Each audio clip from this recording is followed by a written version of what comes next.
O ministro da Educação, Milton Ribeiro, pastor da Igreja Presbiteriana do Brasil, afirmou no último domingo, durante um culto na cidade de Santos, na paróquia onde ele também é ministro, só que é religioso, que seu papel no governo é mais espiritual do que político. E ele disse também, abre aspas, nós queremos tirar o Brasil de um rumo de desastre, em que valores como família, criação de filhos, o que é certo, o que é errado, pudessem ser novamente restabelecidos. A Bíblia, segundo Milton Ribeiro, claro, diz que haveria um tempo em que as pessoas iriam chamar o que é errado de certo e o que é certo de errado. Nesse vídeo eu vou cortar cada fio de mentiras como quem desarma uma bomba relógio, só que discursiva.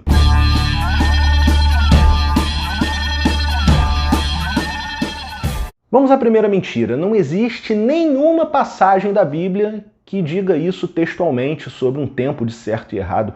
Tanto é que ele, o pastor, não cita referência como fazem os pastores em suas pregações.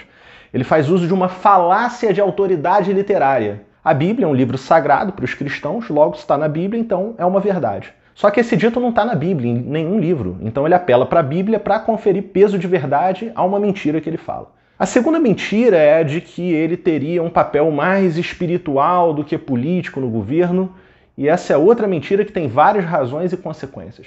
A razão dele dizer que não é político é porque Bolsonaro foi eleito na esteira da antipolítica.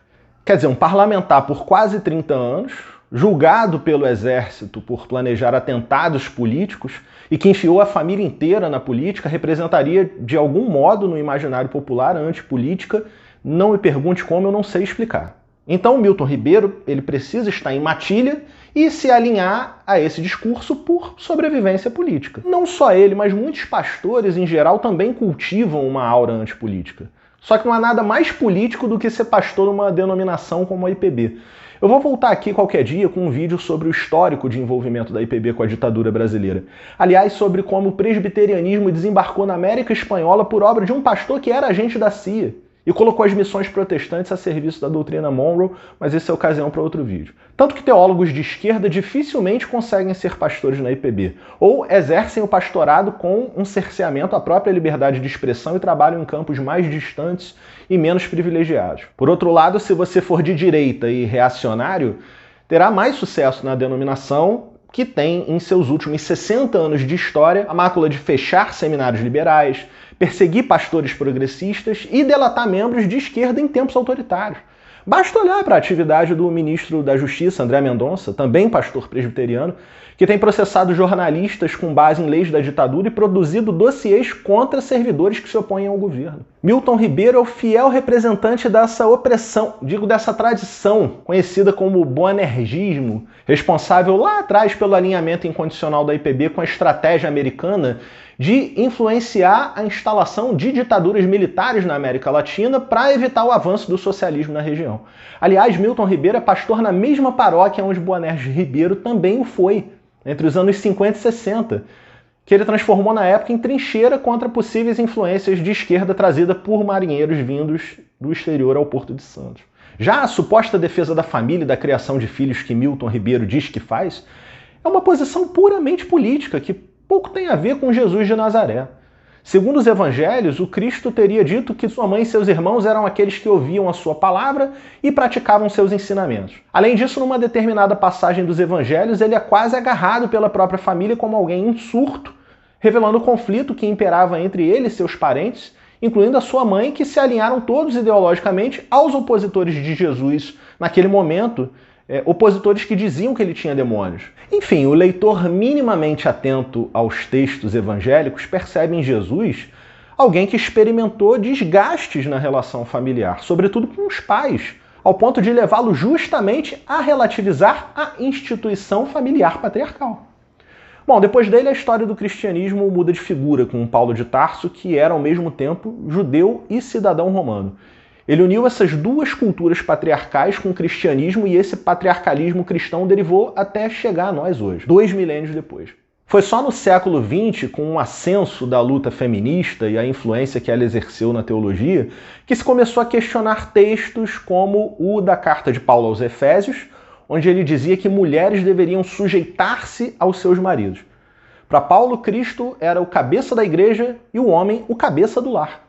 A ordem na Igreja Paulina espelhava o governo da casa. Homens falavam e decidiam, enquanto mulheres calavam e obedeciam, e o mesmo valia para os filhos.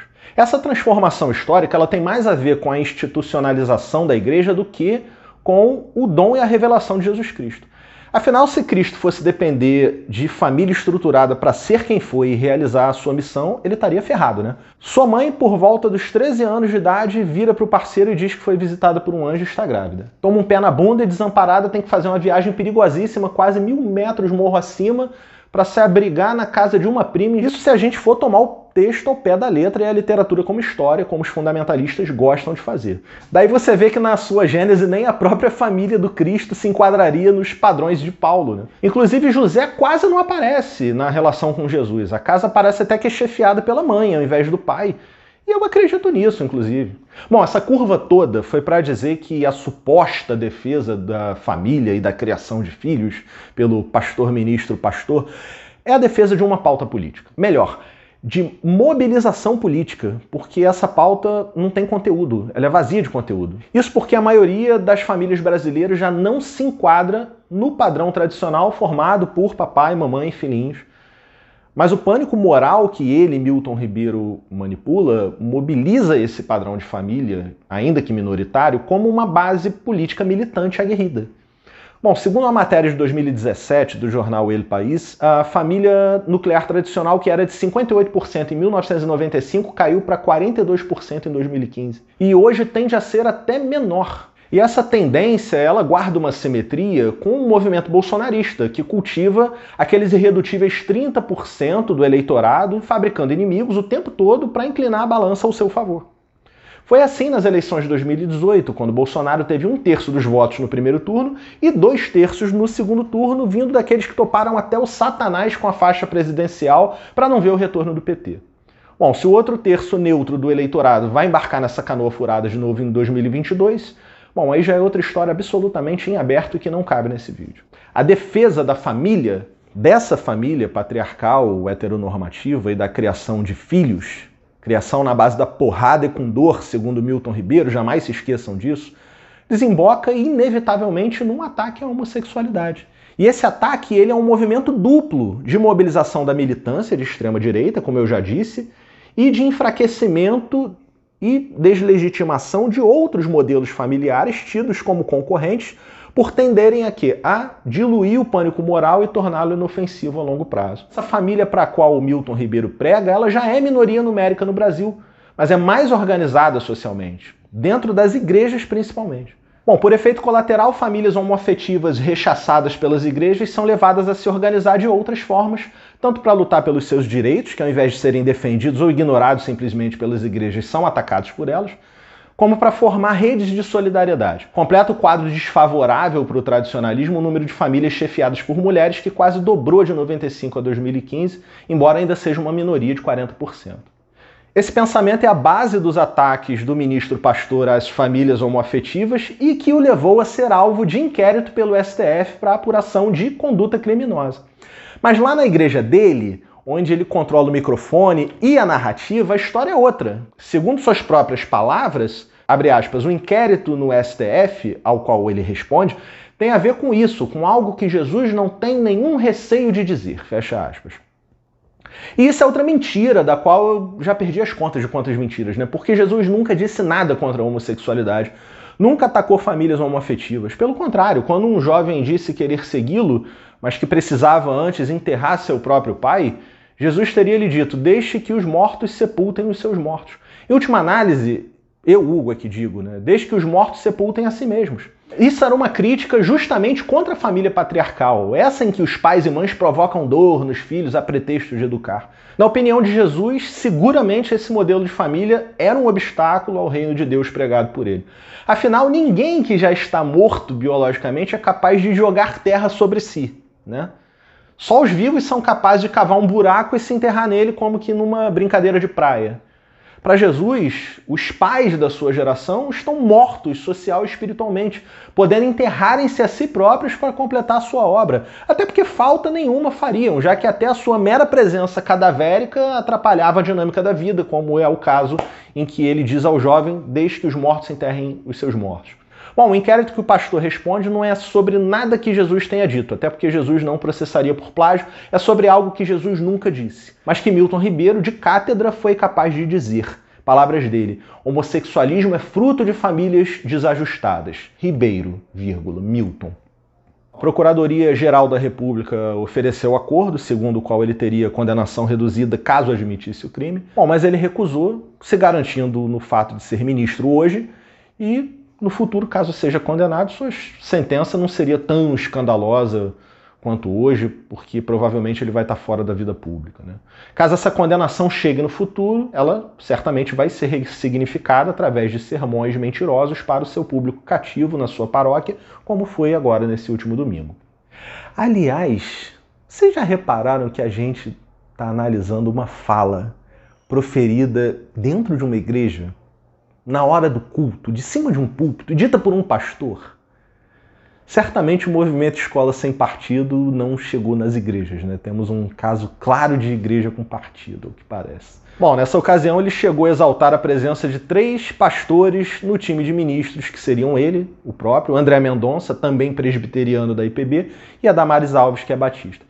Ele disse se orgulhar em fazer parte desse time de horrores e justifica a participação no governo com a velha retórica evangélica de que não se vergonha de sua fé, fala dela o tempo todo e foi por isso que, segundo ele, Deus o colocou lá no governo.